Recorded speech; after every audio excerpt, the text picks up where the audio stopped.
Olá pessoal, tudo bem? Sejam bem-vindos ao nosso canal, o canal do projeto AMP, Família Cristã Realizando Sonhos. Se você ainda não se inscreveu no nosso canal, se inscreva já. Você quer realizar os sonhos da sua família? Então não perca tempo e se inscreva no nosso canal, deixe o seu like, ative o sininho e receba conteúdos que vai te ajudar aí com a sua família a realizar os sonhos de vocês. Bom, hoje nós vamos falar um pouquinho sobre: você tem um lar ou você tem uma casa? Roda a vinheta.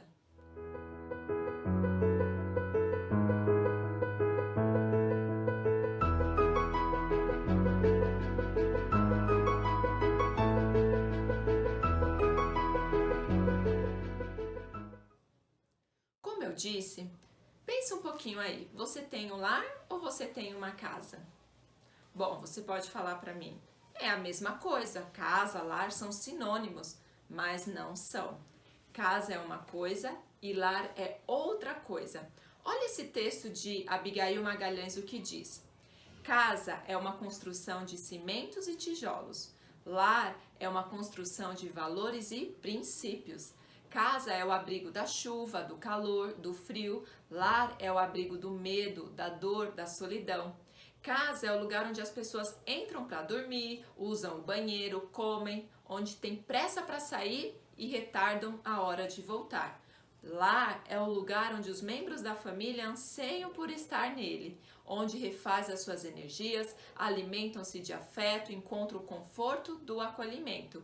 É onde temos pressa de chegar e não queremos mais sair. Numa casa criamos muitos problemas, no lar temos a solução dos problemas.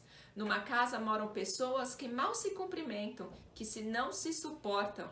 No lar vivem companheiros que na mesma divergência se apoiam e nas lutas se ajudam. Numa casa desdenha-se dos nossos valores, no lar sonhamos juntos. Numa casa há azedume, há distrato e no lar há sempre alegria. É um lugar de alegria. Numa casa nascem as lágrimas, no lar plantam-se sorrisos. A casa é um nó que oprime, sufoca. O lar é um ninho que aconchega. Bom, deu para você perceber a diferença? O que é lar e o que é casa? O ditado popular diz: encha uma casa de amor e ela se tornará um lar. Casa são paredes, tetos, móveis, mas lar vai muito além disso. Lar é amor, é respeito, é aconchego, é refúgio. Agora pense, você está tendo uma casa ou você está tendo um lar? Há um tempo atrás, em uma rádio, eles tinham o costume de fazer entrevista com crianças. E as crianças são bem espontâneas e dão respostas bem legais, muitas vezes bem inteligentes também. Então, o radialista estava entrevistando um menininho e ele perguntou para o menino: aonde vocês moram? Aí o menininho falou assim: ó, nós mudamos faz pouco tempo para essa cidade e nós estamos ainda hospedados em um hotel. E o radialista falou: ah, então vocês não têm um lar?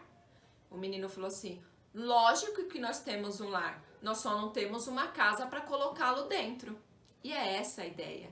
É melhor que você tenha um lar debaixo da ponte do que uma casa que não seja um lar. Tem um texto, uma definição, melhor dizendo, de Ernestine Schumann. Ela é uma austríaca e ela definiu o lar da seguinte forma. Ela falou assim: um teto para nos abrigar da chuva, 4 paredes para nos proteger do vento, assoalho para nos manter longe do frio. Sim, mas é muito mais do que isso. É o choro de um bebê, é a canção da mãe, é a força do pai, é o calor de corações que se amam, a luz de olhos felizes, é a bondade, a lealdade, o companheirismo. O lar é a primeira escola e também a primeira igreja das crianças, onde aprendem o que é correto, o que é bom e o que é amável. É para onde as crianças vão quando querem conforto ou quando estão feridas ou doentes. É onde a alegria é compartilhada e a tristeza é suavizada. É onde o pai e a mãe são respeitados, são amados e as crianças são queridas. É o lugar que, mais simples que seja dos alimentos, é o suficiente, visto que é ganho com no trabalho. É onde o dinheiro não tem tanta importância, ele tem o seu lugar correto, mas não é tão importante quanto o amor e a bondade. É onde até a chaleira canta de felicidade. Isso é um lar.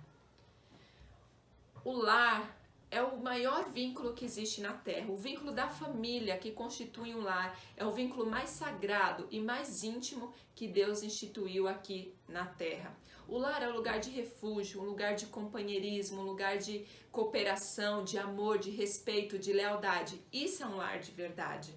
E o nosso lar, um lar cristão, tem que ter alguns atributos a mais. O nosso lar precisa ser um pedacinho do céu. Isso que o nosso lar precisa ser. Ellen White, a escritora Ellen White, diz assim: o mais agradável símbolo do céu é um lar presidido pelo Espírito do Senhor. Será que o nosso lar está sendo presidido pelo Espírito do Senhor? Bom, agora nós vamos ver algumas características de um lar cristão. Vamos lá ver. Porque falou, a gente é cristão, então nosso lar é cristão. Mas infelizmente não é assim que acontece. Existem muitos lares cristãos, aliás, lares de cristãos que não são lares cristãos. Os cristãos são lá fora, para os outros verem, mas quando chegam dentro de casa, não tem nada de cristianismo. Então, o primeiro passo, ou o primeiro ponto que tem que ter, a primeira dica aí para o seu lar se tornar um lar cristão. O seu lar deve ter o quê? Uma atmosfera pura, um lugar harmonioso, um lugar agradável de se estar, né? Vamos evitar as gritarias, as confusões, as brigas, para ficar um ambiente tranquilo, prazeroso. Não dá para ter alegria, ter harmonia num lugar onde tem brigas, gritaria todo o tempo. Não estou falando que a gente nunca vai se exceder, nunca vai gritar, nunca vai se aborrecer, não é isso. Mas nós temos que lutar contra as coisas erradas. A partir do momento que a gente aprende, é uma luta diária. É assim na minha casa. Já gritei, às vezes grito, mas quando acontece isso eu sei que não é bacana. Então eu tento me redimir, eu tento melhorar cada dia. E os anjos, eles ficam presentes no nosso lar quando tem uma atmosfera pura, um lugar agradável ali. Mas quando o contrário acontece, eles vão embora, eles não ficam em um lar conturbado, cheio de confusão. Então vamos prezar para que o nosso lar tenha o quê? Uma atmosfera pura, uma atmosfera santa, para que o próprio Deus possa habitar no nosso lar. Segunda dica para um lar cristão é ser um lugar feliz, um lugar alegre. Nós somos cristãos, nós temos esperança da volta de Jesus, nós temos a esperança que Deus está do nosso lado. E por que vamos ficar tristes e carrancudos? Vamos ser pessoas felizes, vamos tratar bem os membros da nossa família. A gente ama, são as pessoas que a gente mais ama e muitas vezes são as pessoas que a gente trata mais mal, né? Então vamos tomar cuidado com isso, vamos tratar bem o nosso pai, a nossa mãe, o nosso esposo, a nossa esposa, os nossos filhos e tornar o nosso lar um lugar feliz, um lugar alegre e agradável.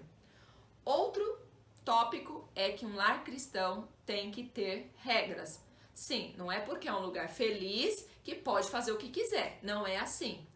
Tem que ter regras, regras para todo mundo, não somente para as crianças quando se tem filhos, mas todos têm que cumprir as suas regras, né? Os filhos, o marido, a esposa, todos têm que cumprir. Uma rotina diária para a família é muito importante, quanto mais quando se tem filhos.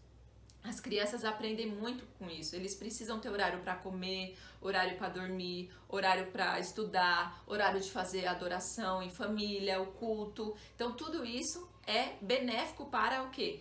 A formação do caráter da criança. Não vamos esquecer que a criança está o quê? Nos primeiros anos iniciais ali, formando o seu caráter. E tudo isso vai contribuir para essa formação. Porém, tem as regras. Se as regras não forem cumpridas, o que acontece? Tem que ter a correção. Não estou dizendo que você precisa, bater no seu filho, não é isso. Você precisa conversar com o seu filho. A vara é em último caso, tá? Mas primeiro tente conversar, leve aquela criança à reflexão, para que ela perceba que o que ela fez não é bacana e ela deixe de fazer aquilo percebendo que aquilo não é uma coisa legal, não apenas por medo da punição. Então tente conversar. Eu sei que em alguns momentos é muito difícil, eu tenho filhos pequenos, mas nós temos que exercitar isso diariamente, né? E não qualquer coisinha tá batendo, tá, né, gritando. Então vamos evitar esse tipo de comportamento, que isso também prejudica na formação do caráter da criança. Então vamos, né, fazer o que a gente já sabe o que é correto, conversar com a criança, explicar. E não é só as crianças que quebram as regras, não. Às vezes é você mesmo, às vezes é seu esposo, sua esposa. Então chegar à família e conversar, aquilo que aconteceu não tá certo, a gente combinou que ia fazer desta forma e você fez de outra forma, e assumir os erros, pedir desculpa, pedir perdão, e família é isso, né? Porém, quando as regras são seguidas, devem ter também o quê? Os elogios, né? Você deve elogiar o seu esposo quando ele te ajuda lá numa tarefa doméstica, sua esposa quando ela faz aquela comida gostosa para a família, o seu filho quando ele cumpre uma regra, ele cumpre a sua tarefa com êxito. Então você precisa elogiar, todo mundo gosta de ser elogiado e isso estimula a continuar fazendo o que é correto. Então elogie, né? Saiba corrigir, mas também saiba elogiar nos momentos propícios. O nosso lar também deve ser o quê? Um lugar atrativo, principalmente para as crianças, né? Tem que ser aquele lugar que a gente gosta de voltar para casa. Sabe quando você tá na rua, naquele dia exausto, que você fala assim, não vejo a hora de chegar na minha casa, no meu lar, no meu canto. É igual quando a gente viaja. Eu já viajei algumas vezes e por mais que você esteja aí num hotel super legal, muito bom, confortável, ou na casa de um parente que é super receptível, vai passando os dias, vai dando aquela saudade da nossa casinha, do nosso ninho, né? Do nosso aconchego. E é assim que tem que ser. Para nós, o nosso lar tem que ser o melhor lugar deste mundo. A sua casa tem que ser o melhor lugar deste mundo para você. Não pode ser diferente, não tem que ser aquele lugar que você não quer voltar para casa, que você sai do serviço e fica fazendo hora em um lugar, em outro lugar para poder voltar para casa. Não, tem que ser ao contrário, você tem que sair correndo e querer chegar logo em casa. Para quê? Para encontrar os seus amados, a sua família, né, os seus parceiros ali de vida, os seus companheiros. Tem que ser um lugar atrativo para você e para os seus filhos também, o lar. Outro detalhe, o lar precisa ser um lugar limpo e organizado. Bom, se a gente quer estabelecer um lar cristão com a presença de Deus, Deus não vai ficar num lugar sujo, todo bagunçado, todo revirado. Isso não combina com o nosso Deus. O nosso Deus é organizado, ele é zeloso. Olha a criação, como ele fez a criação, né, dia após dia, de uma forma totalmente organizada e zelosa. E vários outros relatos a gente encontra na Bíblia que mostram que o nosso Deus é um Deus de decência, um Deus de zelo, um Deus de ordem. Então, nosso lar tem que ser também, né, um lugar que a gente se sinta bem, não é no meio da sujeira, ninguém se sente bem no meio da sujeira, né, no meio de uma bagunça danada. Eu sei que não é fácil quando tem filhos pequenos, mas a gente, mulher, a gente tem que tentar aí organizar, o marido também tem que ajudar, os filhos, bota todo mundo aí para ajudar a casa a ficar aí ajeitada pelo menos, né? A gente que faz faxina, eu sei que você, mulher, já fez uma boa faxina aí na sua casa, e quando a gente termina, que tá tudo arrumadinho, tudo limpinho, gente, dá uma paz no ser, que quem nunca fez uma faxina precisa fazer para sentir isso, mas dá muita paz, parece que a casa fica até mais clara, não é verdade? Por quê? Porque transmite paz, a limpeza, né, a ordem, mas a gente também tem que tomar cuidado com extremo, né? Os extremos são perigosos, a gente não pode ser relaxada com a nossa casa, deixar de qualquer jeito, mas também não pode ser um extremo que a gente passa o tempo todo em função de deixar a casa arrumada ou a casa limpa. A gente tem que equilibrar, né? Muita gente também passa tanto tempo, né, cuidando da casa que não tem tempo de passar com a família. Não curte a casa porque fica o tempo todo limpando. Então vamos procurar o equilíbrio, né? Manter a casa organizada, né, limpa, mas desde que você também tenha tempo para sua família, que é o mais importante. E outra coisa que é imprescindível ter em um lar cristão, que é a presença de Cristo. A gente tem que ter a presença de Cristo, senão o nosso lar não vai ser cristão, né? E o lar, a família, é uma instituição divina. A gente já sempre está falando isso, né? É um projeto de Deus. Porém, é uma instituição que vem sofrendo ataques do inimigo desde lá do Éden.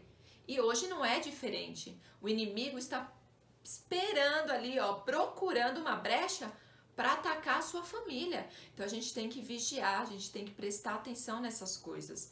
E somente, presta atenção agora, ó, somente famílias que são verdadeiramente cristãs, estarão prontas ou preparadas para enfrentar os ataques do inimigo e saírem vencedoras. Por quê? Porque essas famílias que são verdadeiramente cristãs, elas estão o quê? Unidas com Cristo. Então, junto com Deus, nós vamos vencer os ataques do inimigo. Mas se nós deixarmos Cristo de lado, nós seremos uma presa muito fácil. O inimigo não está brincando. O nosso lar, ele precisa ser uma continuação da igreja. Na verdade, a igreja acaba sendo um reflexo do nosso lar. Por quê? No nosso lar a gente tem que cantar hinos a Deus, a gente tem que ter a leitura da Bíblia, a gente tem que fazer o culto, a gente tem que ter oração, né? Não é só lá na igreja que a gente adora a Deus e faz essas coisas. Não, no nosso lar nós temos que fazer isso diariamente. Isso tem que ser um hábito da nossa família. E se não for assim, nós não vamos ter a presença de Cristo no nosso lar, né? O nosso lar precisa ser uma continuação da adoração que a gente faz lá na igreja. E quando o contrário acontece, quando Cristo não está no lar, a gente preza o quê? Os meus desejos carnais, mundanos, a minha vontade, a minha satisfação. É apenas isso que é preservado. E assim, o que acontece? O nosso lar é o quê? Uma extensão ou uma continuação do mundo. As coisas que tem lá no mundo, a gente traz tudo para dentro do nosso lar, e o nosso lar não é um lar cristão, né? Lares cristãos, Deus é um hóspede invisível, porém ele é real. Você não vê, mas você pode sentir que ele está lá. O salmista Davi escreveu o Salmo 127 e ele intitulou como o Salmo da Família. É o meu preferido, eu amo esse salmo. E logo no versículo 1 ele diz assim: se o Senhor não edificar a casa, em vão trabalham os que a edificam. Então não adianta, o relato do Salmo vem dizendo que não adianta a gente ficar desesperado, preocupado, levantar cedo, dormir tarde para ter o sustento da nossa família, se o Senhor não estiver lá. Não adianta nada. É o Senhor quem dá o sustento ainda quando a gente está dormindo, diz o Salmo. Então o Salmo 127, leia o Salmo 127 com a sua família. Eu tenho certeza que vocês vão gostar. É muito bonito. E lá mostra que Deus tem que estar no nosso lar, porque é Ele que provê tudo o que nós precisamos. E quando isso acontece, as paredes, as colunas do nosso lar ficam mais firmes, ficam mais fortes e não serão abaladas com os ataques de Satanás. Agora a gente vai falar um pouquinho como ter essa presença de Cristo no nosso lar. Quais são os hábitos que a minha família precisa ter para que Cristo habite em nosso lar, para que Cristo habite no meu lar e no seu lar também. A primeira coisa é ter no lar uma vida de oração. A gente precisa orar, né? Orar no momento que a gente estiver fazendo um culto, mas também ter uma vida de oração no momento que você está lavando uma louça, você está lavando o banheiro, você está varrendo uma casa, você está ajudando o filho numa atividade escolar. Todo momento você tem que estar em oração. E ensinar os seus filhos a terem também uma vida de oração, né? Desde pequenininho a gente já ensina eles a orar, eles a participar, e eles gostam disso. É interessante como eles gostam. Quem vai fazer oração, eles já se prontificam, eles gostam de participar. Muitas vezes eles não fazem assim porque não veem os pais fazendo. E uma coisa, quando se trata de criança, eles aprendem com o nosso exemplo, não com as nossas falas. Não adianta o que você está falando para ele, adianta o que você está vivendo. São as suas experiências, os seus exemplos, o seu testemunho que vai fazer com que o seu filho aprenda. Segundo ponto que a gente precisa fazer diariamente, ter o hábito de fazer no nosso lar, é o culto doméstico. Adoração a Deus em família. E o que é o culto doméstico? Alguns já têm o costume de fazer e outros não.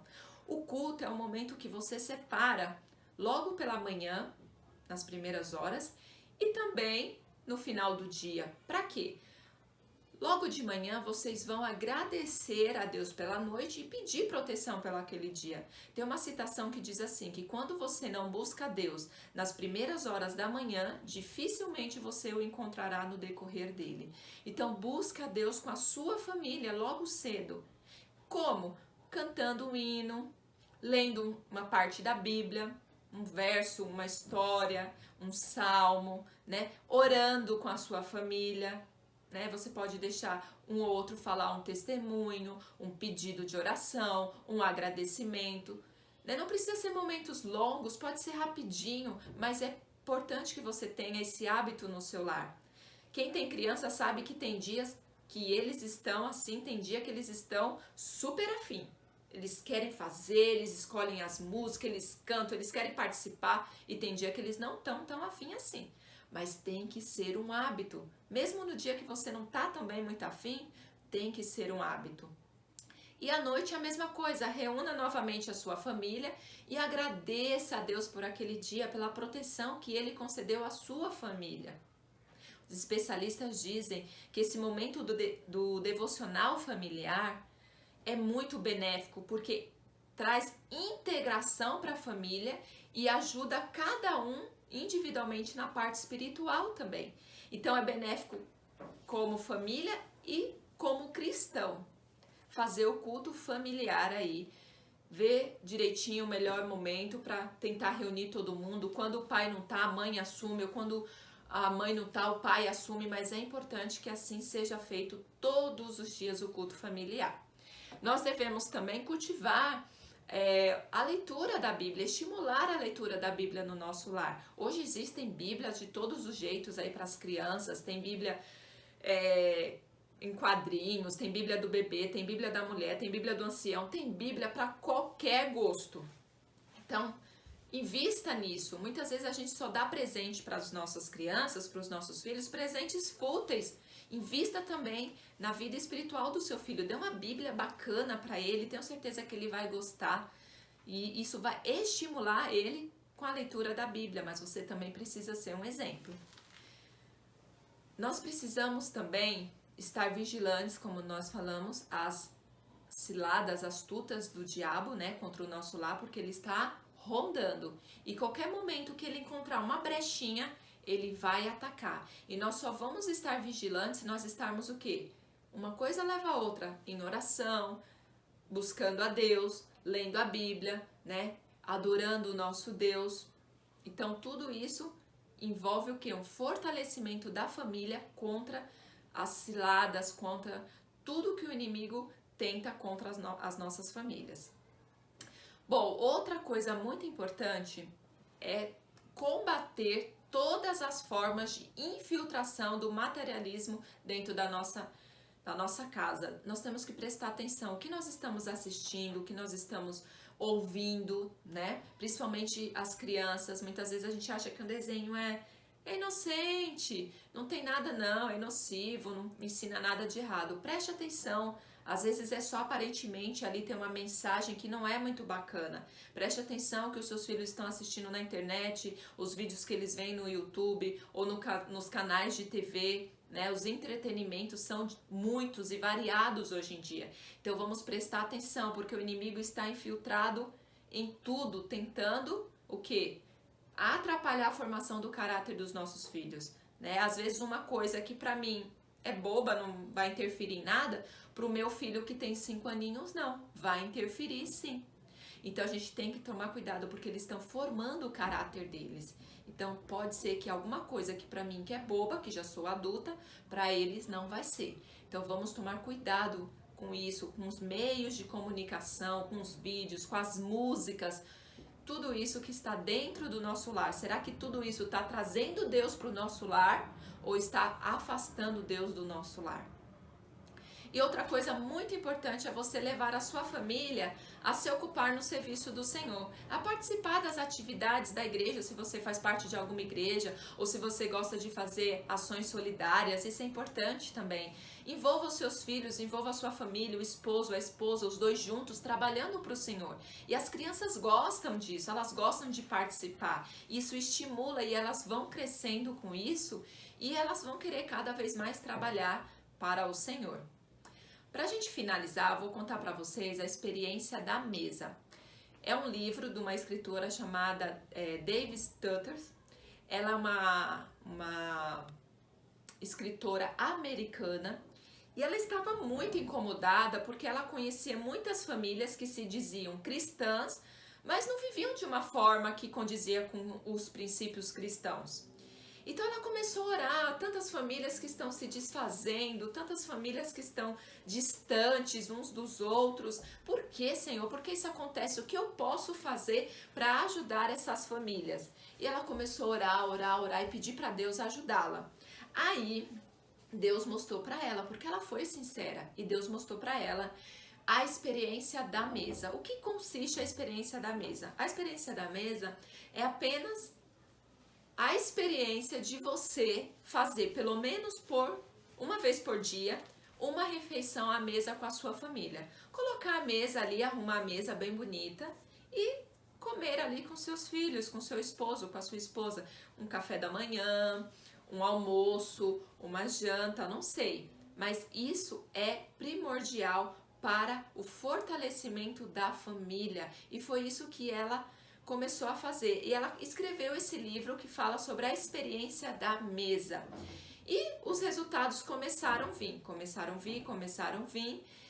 E as pessoas, né, os estudiosos começaram, o que acontece que essa experiência aí tá dando tão certo? Então, lá nos Estados Unidos, especialistas, estudiosos de universidades americanas começaram a pesquisar.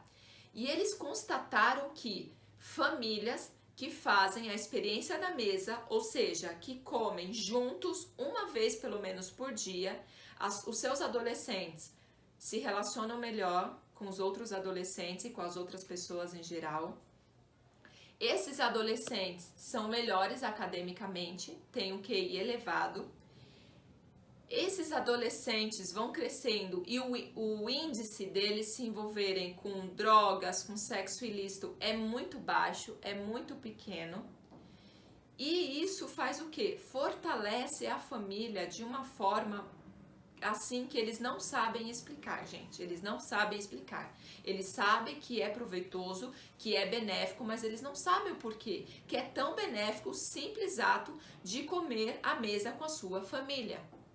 Mas nós sabemos. Por quê? Porque ali a gente está o quê? Olhando um no olho do outro, trocando experiência, fortalecendo a nossa família, ficando próximo do nosso familiar, do nosso filho, do nosso marido, da nossa esposa. Então, esse é o segredo. Segredo para criar relacionamentos profundos. E a experiência da mesa traz isso. Se você quiser, tem um livro, leia o livro que é muito bacana de ler e de testar também. Você pode estar testando essa experiência na sua família. Se você não tem esse hábito de fazer pelo menos uma refeição por dia com a sua família à mesa, comece a ter esse hábito e você vai ver como é bacana e como vai ser benéfico para a sua família como um todo. Para a gente terminar, eu quero ler uma citação do livro Fundamentos do Lar Cristão, que diz assim: uma família bem estruturada, bem disciplinada, fala mais em favor do cristianismo do que todos os sermões que possam ser pregados. Então, uma família que é bem estruturada, bem disciplinada, fala melhor ao cristianismo do que qualquer sermão, do maior pregador aí. Então, tenha uma família, busque a Deus. Não é fácil, como eu falei, é uma luta diária. Cada dia você sobe um degrauzinho da escada.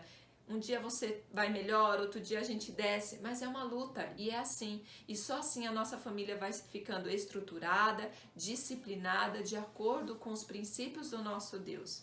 E eu desejo a você que você tenha não apenas uma casa, mas você tenha um lar Um lar cheio de amor, cheio de carinho, de companheirismo e principalmente um lar cristão que tenha a presença de Cristo.